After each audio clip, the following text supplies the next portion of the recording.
Now, exactly 30 years ago today, Dr. Robert Ouko, a minister in the late President Daniel Moi's government, went missing, only for his body to be discovered the next day at Got Alila, mutilated and burnt. The death was linked to the powerful and influential people who were around Moi, and that murder remains a mystery tucked in the books of history.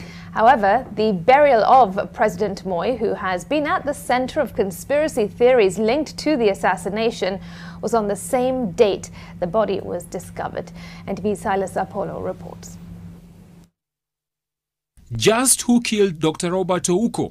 This is the question that has puzzled both family and friends of the former Minister of Foreign Affairs 30 years since his murder. Ouko disappeared from his Koru farm in Kisumu County on the night of February 12, 1990, only for his body to be discovered later on, badly burnt and mutilated. I found myself right where the body was, alone. In what form? Like, just describe. It's just, what do you call it? Talk about lumps of thick lumps of ash, black ash. Mm-hmm. The head was only intact thing that could tell you this was a human body. In the hands, the former hands, what were hands before, were actually bones, because they've been burnt. They were now in what they call in medical terms rigor mortis. Reports and inquiries into the murder showed that the minister had been shot before his body was mutilated. Others say that the murder was committed at the behest of senior government officials close to the late retired President Daniel Moi. Those close to Moi at the time are, however, of a different opinion, saying the former head of state may not even have been aware of what happened.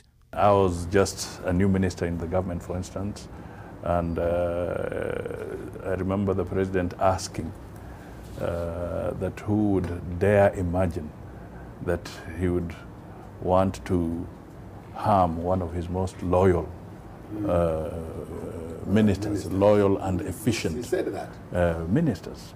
Former Kisumu East MP Eric Gorsungu, one of the people who chaired a committee of inquiry into the murder, says the killers were people who were known. A report tabled before Parliament by the committee was never discussed. What I can acknowledge is that it was a dark cloud in our country. That cloud still hovers over Kenya's history because 30 years later, Kenyans are still waiting to see the minister's killers brought to book. Even his wife, President Ouko, died without witnessing any of the suspects convicted. In a cruel twist of fate, Christabel died in a road crash in Kipsitet Junction on the Kisumu-Kericho Highway in 2017, the same spot where her husband was involved in an accident a few days before his death.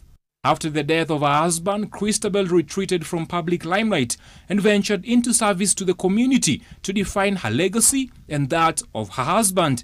That initiative led to the commissioning of the Ouko Community Center in 2012, which supports needy students, built a community library, shelter for students, and donate books to schools. Silas Apollo, NTV.